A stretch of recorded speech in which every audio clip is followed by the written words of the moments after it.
भारत माता की। भारत माता की। सूर्यदेव के ई पावन भूमि के हम नमन करत ही उमगेश्वरी माता एवं देवकुंड के ई वैभवशाली भूमि पर अपने सबके अभिनंदन करित है।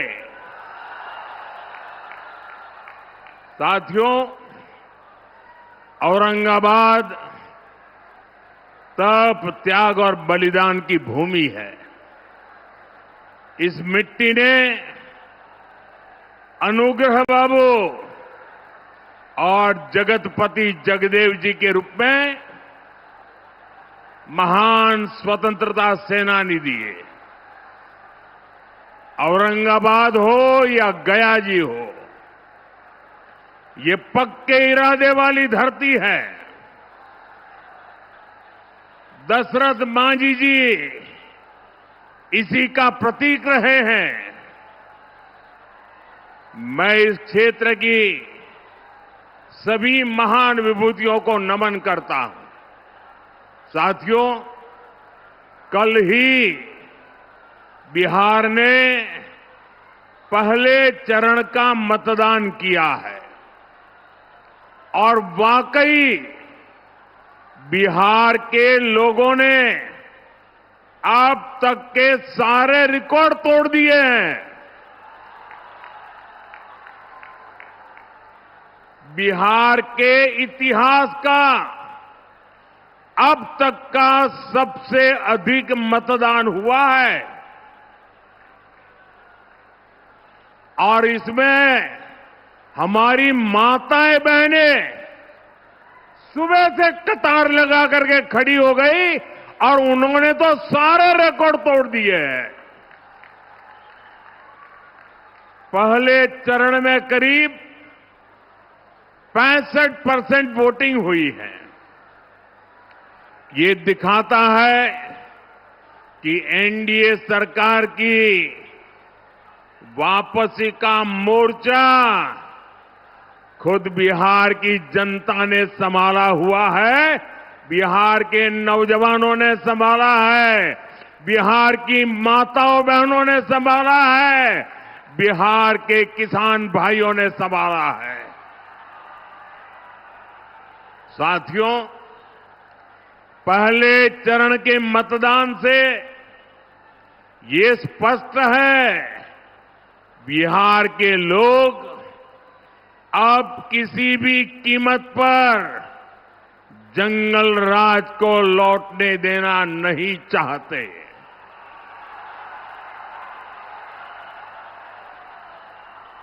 बिहार का नौजवान आरजेडी के झूठे वादों पर नहीं, एनडीए के ईमानदार इरादों पर वोट दे रहा है।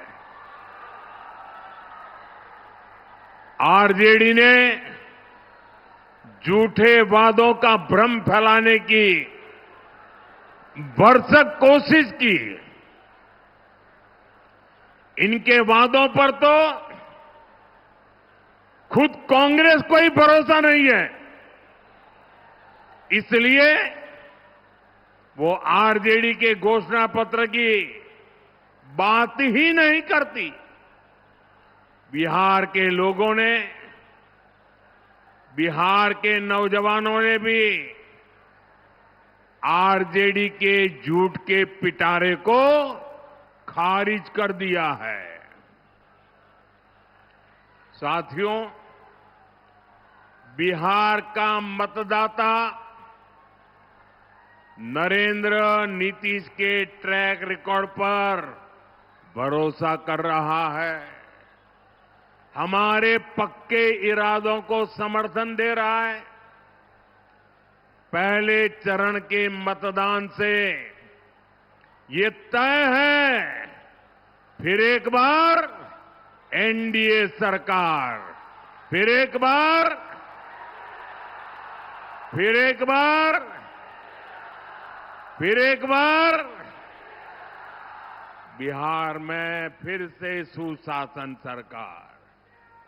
साथियों, मुझे बिहार के सामर्थ्य पर भरोसा है। बिहार के पास मां गंगा का आशीर्वाद है। यहां इतनी उपजाऊ भूमि है, यहां इतने परिश्रमी लोग हैं। बिहार को समृद्ध बनाने का संकल्प सच हो सकता है। साथियों, आप याद रखिए, आपने जब यहां नीतीश जी को अवसर दिया तो उनके कार्यकाल के पहले 9 साल दिल्ली में आरजेडी कांग्रेस की सरकार थी। तब इन लोगों ने मिलकर दिल्ली में बैठे बैठे दिन रात एक ही काम किया, बिहार से बदला लेना। और वो लगातार बिहार के विकास में रोड़े अटकाते रहते थे, नीतीश जी को काम नहीं करने देते थे, बिहार का एक काम होने नहीं देते थे। 2014 में जब आपने मुझे सेवा का अवसर दिया, जब पहली बार बिहार में डबल इंजन की सरकार बनी, हमारी डबल इंजन की सरकार ने बिहार के विकास के लिए 3 गुना ज्यादा पैसे दिए। आज बिहार के हर इलाके में सड़कें बन रही हैं, लंबे लंबे पुल बन रहे हैं, रेलवे के ट्रैक बन रहे हैं, नए अस्पताल और नए कॉलेज बन रहे हैं। साथियों, अब एनडीए की डबल इंजन सरकार ने बिहार के उज्जवल भविष्य के लिए नए संकल्प लिए हैं। हमने अपने घोषणा पत्र में बताया है कि इन संकल्पों को सिद्धि का रास्ता क्या है, हम इसको कैसे करेंगे, ये भी बताया है। अपनी घोषणाओं को हम कैसे पूरा करने वाले हैं। साथियों, एनडीए के पास हर क्षेत्र से और उसकी आवश्यकता के अनुसार, वहां के लोगों की जरूरत के हिसाब से अलग अलग योजना है। कहीं फूड प्रोसेसिंग से जुड़े उद्योग पर बल दिया जा रहा है, कहीं टूरिज्म का विकास हो रहा है, कहीं टेक्नोलॉजी से जुड़ी कंपनियों का विस्तार करने जा वाले हैं, वहीं मैन्युफैक्चरिंग से जुड़े उद्योगों को बढ़ावा दिया जा रहा है। यानी जहां जैसा सामर्थ्य है, वहां वैसी ही इंडस्ट्री लगाई जा रही है। जैसे मगध का हमारा एक क्षेत्र है, यहां हजारों एकड़ इलाके में उद्योगों का खाका खींचा गया है। इसके लिए बिजली, सड़क, रेल का नेटवर्क तेजी से बनाया जा रहा है। गया जी में बिहार का सबसे बड़ा इंडस्ट्रियल कॉरिडोर बन रहा है। इसका फायदा इस पूरे क्षेत्र को होगा। साथियों, मोदी और नीतीश जी का ट्रैक रिकॉर्ड सबके सामने है। अब आप याद कीजिए, जब मैं कहता हूं कि मैं ये करने वाला हूं, इसका मतलब मैं उसको करके ही रहता हूं। मैं आपको याद दिलाता हूं, बिहार के मेरे भाई बहन, मोदी ने कहा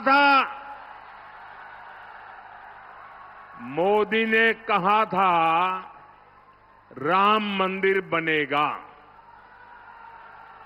आप मुझे बताइए, मंदिर बना के नहीं बना, मंदिर बना के नहीं बना, डंके की चोट पर बना के नहीं बना, 500 साल का अधूरा काम पूरा किया कि नहीं किया।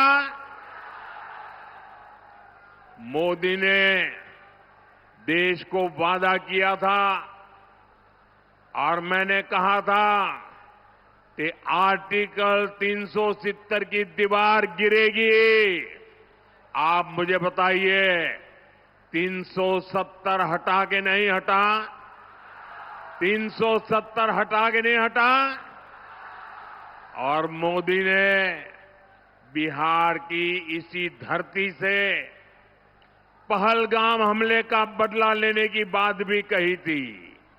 और फिर आपने ऑपरेशन सिंदूर में तबाह होते पाकिस्तान को भी देखा है। मैंने बिहार की धरती से कहा था, वो किया कि नहीं किया। साथियों, मोदी ने वन रैंक वन पेंशन हमारे देश की रक्षा करने वाले, हमारे देश के वीर जवानों, हमारे फौजियों को वादा किया था हम वन रैंक वन पेंशन लागू करेंगे।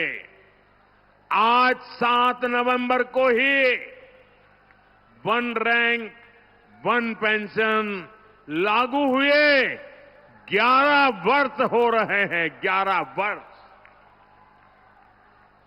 हमारे सैनिक परिवार 4 दशकों से वन रैंक वन पेंशन की मांग कर रहे थे, लेकिन कांग्रेस हर बार उनसे झूठ बोलती रही।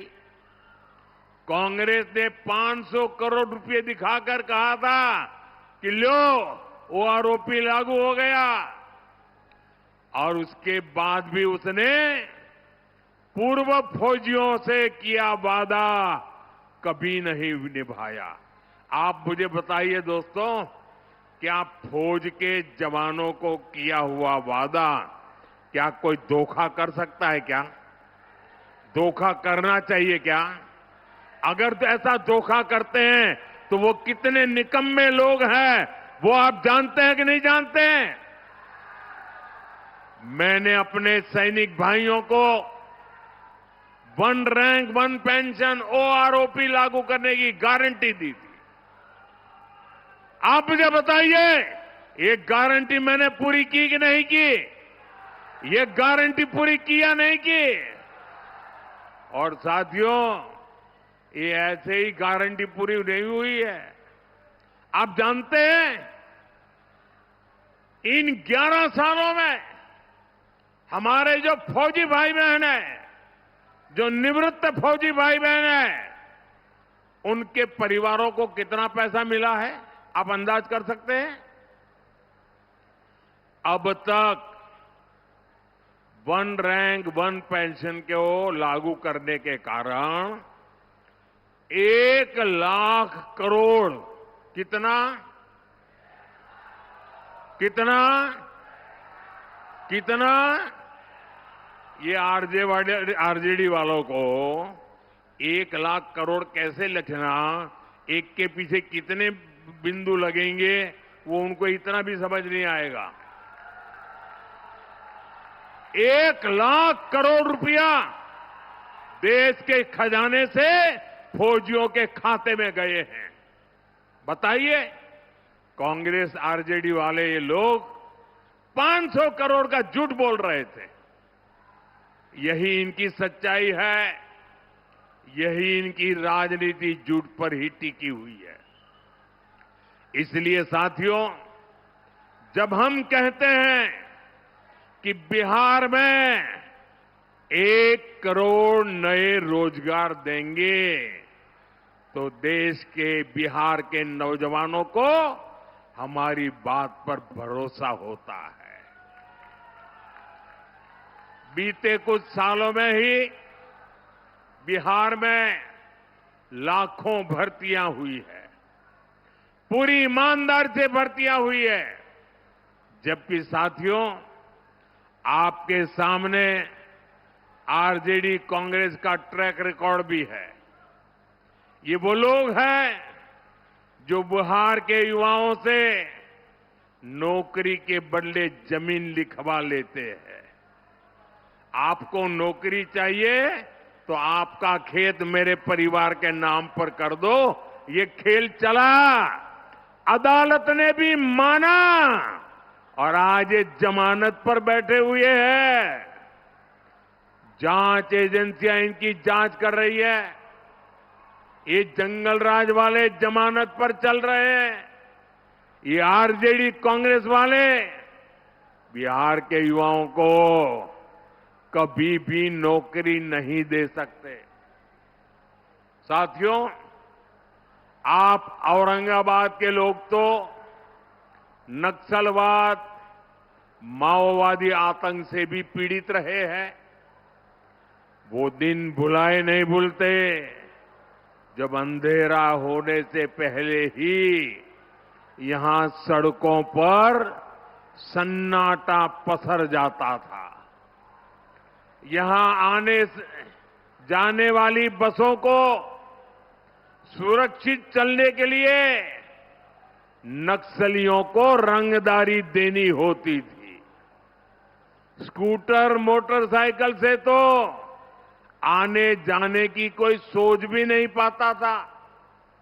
इस क्षेत्र की चर्चा देश और दुनिया में नरसंहारों के लिए होती थी।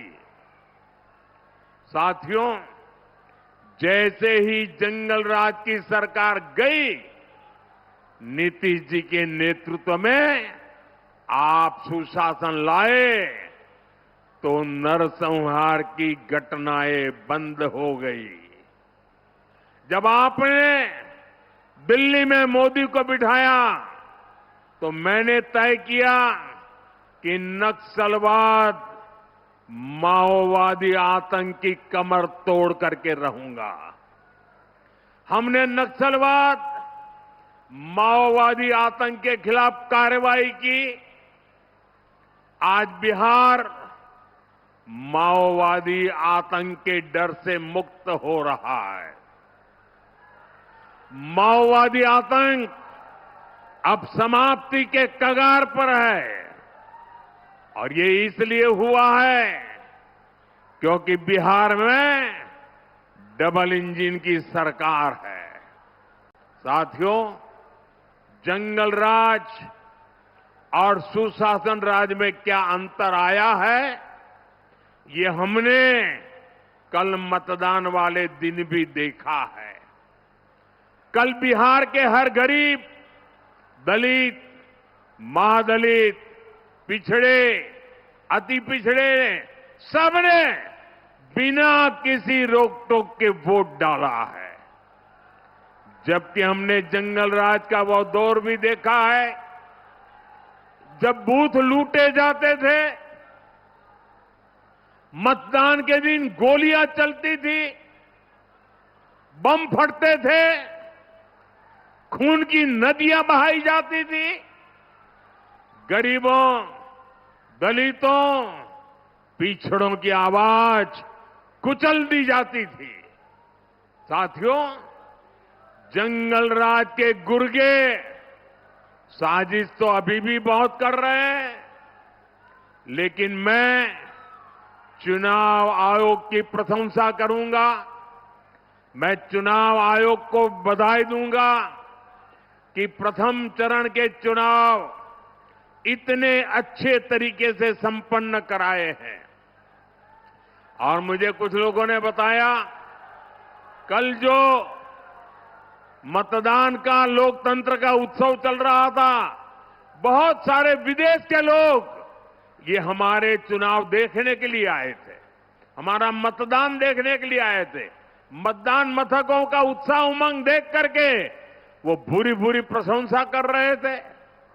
साथियों, आपको एक बात हमेशा याद रखनी है, जंगल राज वालों के पास हर वो चीज है जो निवेश और नौकरी के लिए खतरा है। ये जंगल राज वालों का खतरा है। ये अभी से बच्चों तक को रंगदार बनाने की बातें कर रहे हैं, खुलेआम कर रहे हैं। ये लोग खुली घोषणा कर रहे हैं कि भैया की सरकार आएगी तो कट्टा, दूनाली, फिरौती, रंगदारी यही सब चलेगा। और इसलिए आपको इन लोगों से बहुत सतर्क रहना है। बिहार को कट्टा सरकार नहीं चाहिए।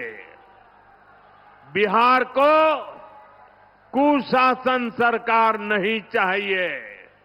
साथियों, बिहार को भाजपा एनडीए पर भरोसा है, क्योंकि एनडीए ने बिहार को जंगल राज से बाहर निकाला।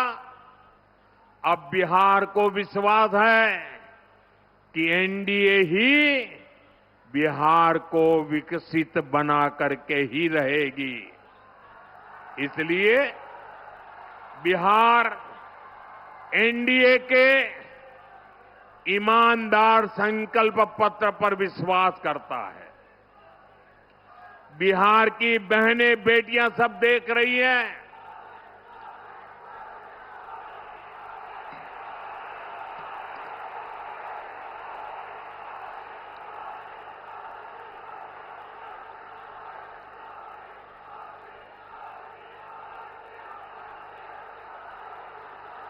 साथियों, ये उमंग और उत्साह, ये पैंडल से भी डबल लोग बाहर है। और चारों तरफ जो मैं उत्साह उमंग देख रहा हूं, माताओं बहनों में जो उत्साह देख रहा हूं, मैं बिहार का उज्जवल भविष्य देख रहा हूं।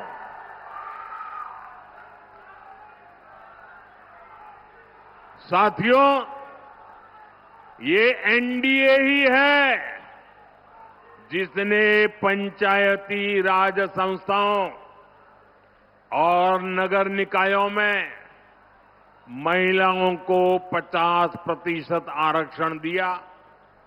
ये एनडीए ही है। एनडीए ने सरकारी नौकरी में भी महिलाओं को 35% आरक्षण दिया। ये एनडीए ही है जिसने विधानसभा और लोकसभा में भी महिलाओं को आरक्षण दिया। और ये एनडीए ही है जो बहनों बेटियों को स्वरोजगार के अवसर दे रहा है। लखपति दीदी का अभियान चल रहा है।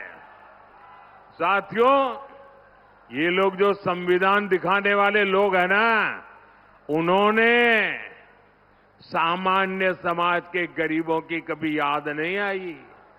ये मोदी है जिसने सामान्य समाज के गरीबों को 10% आरक्षण दे करके उनकी जिंदगी बदलने का काम किया है।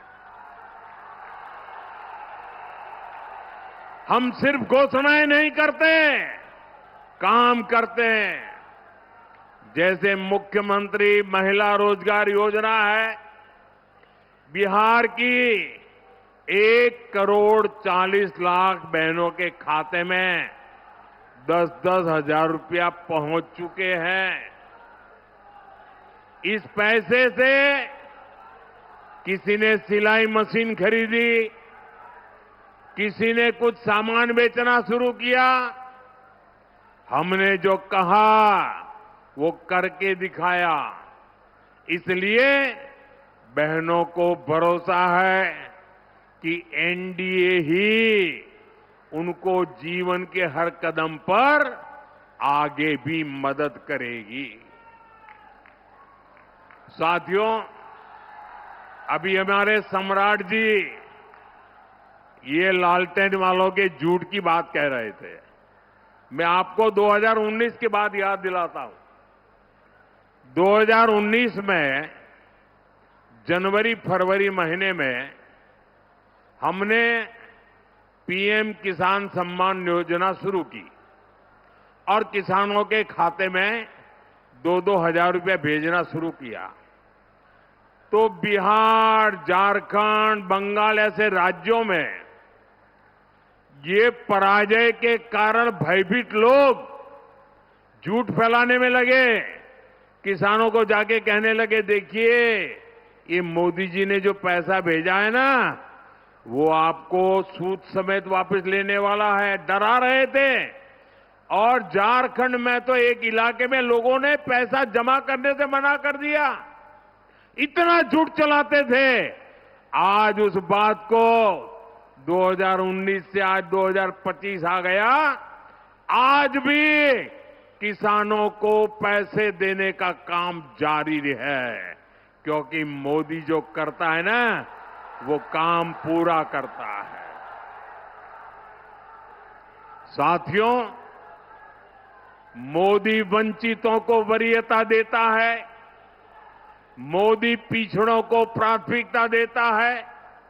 आप देखिए, बिहार में 60 लाख गरीबों को पक्के घर, पक्के आवास मिले हैं। तो 60 लाख ये पक्के घर मेरे गरीब परिवारों को, मेरे दलित परिवारों को, मेरे महादलित परिवारों को, मेरे पिछड़ों परिवारों को, मेरे अति पिछड़ों परिवारों के टोलों में बनाए गए हैं। उनको एक नई जिंदगी देने का काम किया है। घर घर बिजली, नल, शौचालय, मुफ्त गैस कनेक्शन, ये सब कुछ पहुंच रहा है। इसका फायदा भी वंचितों को ही सबसे ज्यादा हुआ है। मुफ्त अनाज हो या मुफ्त इलाज, इससे गरीब का, वंचित का फायदा हो रहा है। साथियों, कांग्रेस ने छोटे किसानों को कभी पूछा तक नहीं। ये मोदी है जो छोटे किसानों की चिंता करता है। हमारी सरकार किसानों के खाते में 6-6 हजार रुपये जमा करती है। और अब तो बिहार एनडीए ने घोषणा की है, जब फिर से यहां एनडीए की सरकार बनेगी तो 3,000 रुपये बिहार के किसानों को अतिरिक्त दिए जाएंगे। यानी डबल इंजन सरकार बिहार के किसानों को 9,000 रुपये देगी। साथियों, कांग्रेस और आरजेडी ने आप किसानों को बूंद बूंद पानी के लिए तरसाया था। आप याद कीजिए, उत्तर कोयल बांध परियोजना की चर्चा कब से चल रही थी। इस क्षेत्र के किसानों ने तो उम्मीद ही छोड़ दी थी। इस बांध के निर्माण का काम पूरा हो, इसके लिए हमने अतिरिक्त पैसा दिया और अब बांध का काम तेजी से चल रहा है। और मुझे मालूम है, ये सुशील जी जब सांसद के रूप में इस काम को लेकर के दिन रात मेहनत करते थे। साथियों, लालटेन वालों ने खेत को सिंचाई के लिए तरसाया और बिहार को अंधेरे में रखा। हमारी सरकार बिजली कारखाने लगा रही है। कुछ महीने पहले ही मुझे नबीनगर कारखाने के अगले चरण का शिलान्यास करने का अवसर मिला था। इससे आपको बिजली भी मिलेगी और नौजवानों को रोजगार भी मिलेगा। साथियों, कांग्रेस और आरजेडी वाले सत्ता के लिए किसी को भी धोखा दे सकते हैं। औरंगाबाद तो इसका सबसे बड़ा साक्षी है। यहां जो कुटुंबा सीट है, उस पर क्या हुआ, ये पूरे बिहार ने देखा। कांग्रेस के प्रदेश अध्यक्ष तक को आरजेडी ने अपमानित किया। आरजेडी ने कांग्रेस को सिर्फ वही सीटें दी जहां वो 35-40 साल से नहीं जीत पाई है। आरजेडी ने कांग्रेस की कनपट्टी पर कट्टा रखकर मुख्यमंत्री पद की उम्मीदवारी भी चोरी कर ली। आज भी अनेकों सीटों पर आरजेडी कांग्रेस वाले आमने सामने हैं। आप मुझे बताइए, जो अपने साथियों को धोखा दे सकते हैं वो आपके सगे हो सकते हैं क्या? आपका भला कर सकते हैं क्या? ये वादे पूरे कर सकते हैं क्या? साथियों, कांग्रेस और आरजेडी सिर्फ अपमान की, गाली गलौज की राजनीति करते हैं। आपने देखा, कांग्रेस के शाही परिवार के नामदार ने छठी मैया की पूजा को ड्रामा कहा। ये लोग महाकुंभ को भी फालतू कहते हैं। इन्हें हमारे हर पर्व त्योहार से चीड़ है। ये नामदार हमारी आस्था को ऐसे ही अपमानित करते रहते हैं। मैं जरा मेरी माताओं बहनों को पूछना चाहता हूं, छठी मैया का महापर्व, हमारी माताएं बहनें पानी तक नहीं पीती, ऐसी साधना करती है। अब उनको नौटंकी कहना, ड्रामा कहना, वो छठी मैया का अपमान है कि नहीं है? अपमान है कि नहीं है? जिन्होंने इस महान तपस्या का अपमान किया है, उनको सजा मिलनी चाहिए कि नहीं मिलनी चाहिए? इस चुनाव में उनको सजा दोगे कि नहीं दोगे? सारी माताएं बहनें पूरी ताकत से सजा दोगे कि नहीं दोगे? साथियों, याद रखना, 11 नवंबर को अपने एक वोट से इन्हें सजा देनी है। आपका वोट उनको सजा देने की ताकत रखता है। एनडीए की अब तक की सबसे बड़ी विजय इस चुनाव में पक्की है दोस्तों। और इसलिए 14 तारीख के बाद आपको मैं कह रहा हूं, विजय उत्सव की तैयारी कर लीजिए। जनता का मिजाज बताता है और कांग्रेस वालों की बातें भी बताती है कि वो पराजय के कारण अभी से ढूंढने में लग गए हैं। अभी से क्यों हार गए बिहार, इसके लिए क्या क्या कहना, इसकी नेट प्रैक्टिस चालू कर दी है उन्होंने। और इसलिए भाइयों बहनों, विजय की ओर आगे बढ़ना है आपके आशीर्वाद से। मैं सभी हमारे उम्मीदवारों से आग्रह करूंगा कि जरा आगे आइए, थोड़ा 2-2 कदम। आपके इन सभी उम्मीदवारों को आशीर्वाद चाहिए। मेरे साथ बोलिए, भारत माता की वंदे वंदे वंदे वंदे।